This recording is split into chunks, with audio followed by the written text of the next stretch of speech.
I'm going to duck down just so I can introduce myself. I'm Chris Shea, and I'm out of the woods to woodworking and creative design. These are some of the cookies that we treated with the Pentacryl from Preservation Solutions. This is a thinner one, so it's ready, and it came out beautiful with no checks. Now, I've already pre-finished the other side, but I'm going to go through how I finish these. And a planer, don't introduce these to a planer, please. They will tear them to pieces. You probably don't have one wide enough for this anyways. But this thing right here is about 21 and a half, 22 inches wide. So I'm going to be using the DeWalt.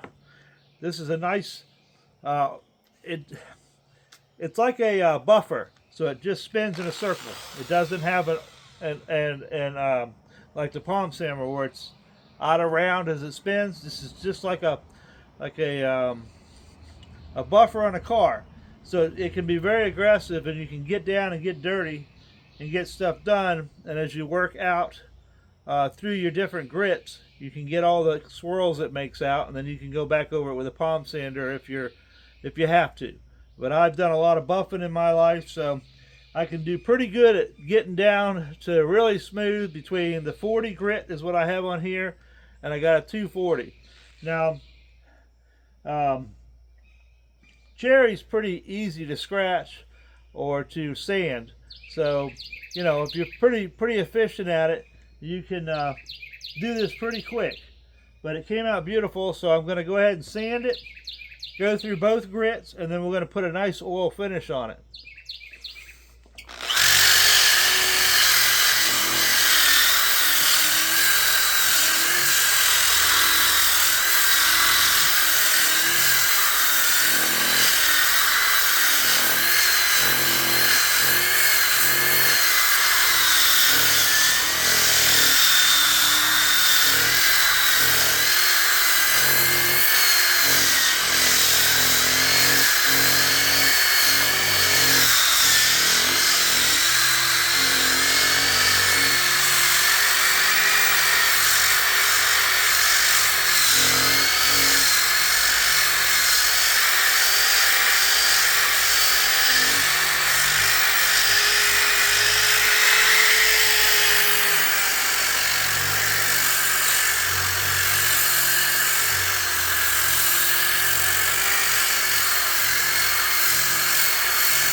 You can make pretty quick work of it with that. I love that sander. Saves me a lot of time on a lot of things.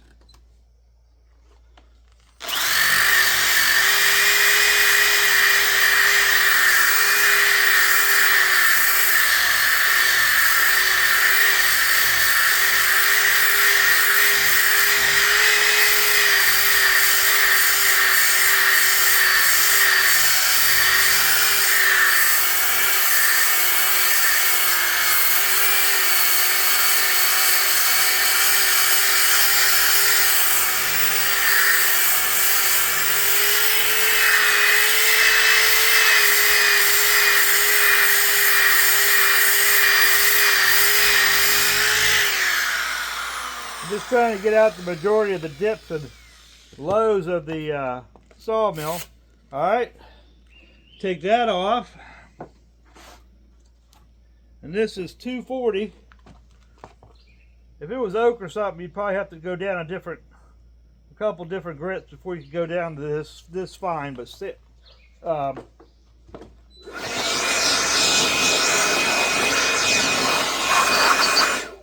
cherry sands out pretty good. This is going to be a little softer, so you're going to have to rely on the smoother sandpaper to get that smooth.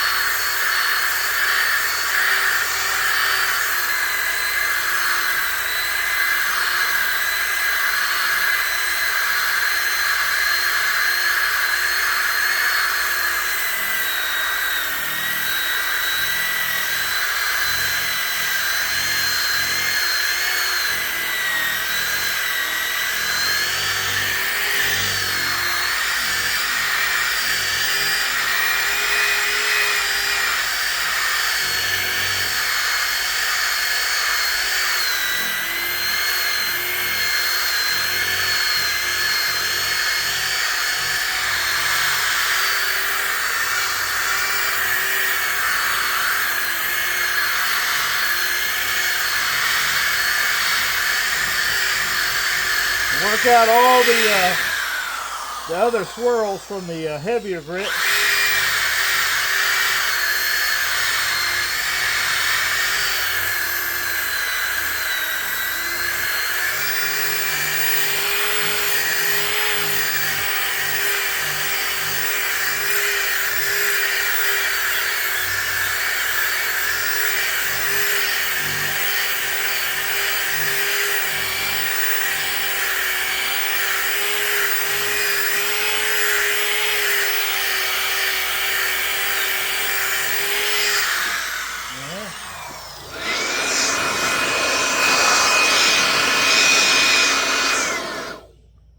Kind of, oh man, nice and smooth. Few little swirls here and there that you got to work out, but it's coming together really nice.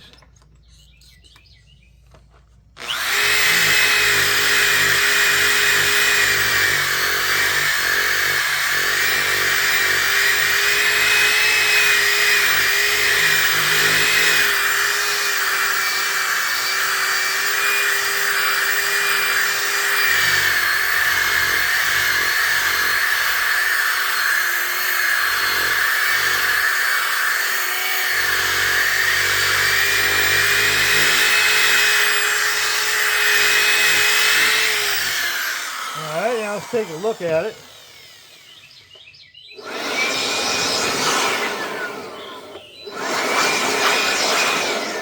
The weather's decent. I try to do this outside. Feel a little more spots right here.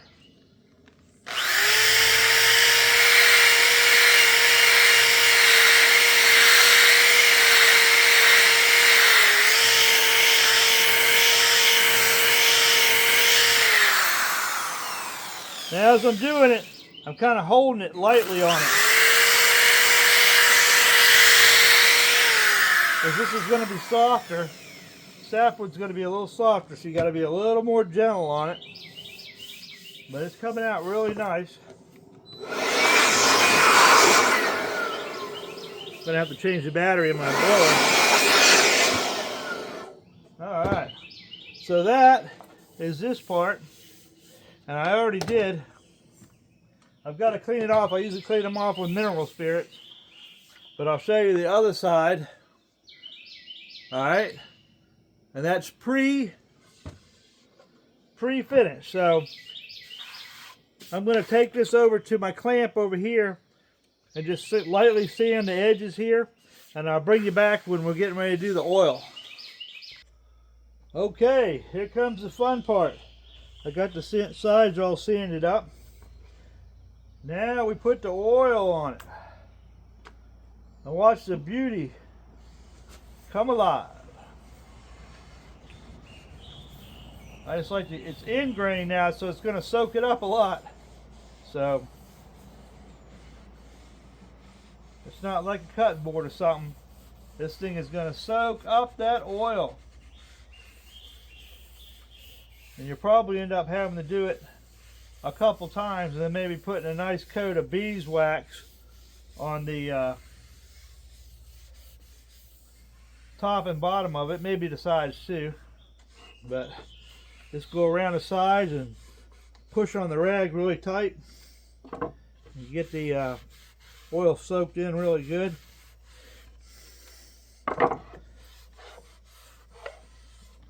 Now all I'm using is this Howard's oil, butcher block oil.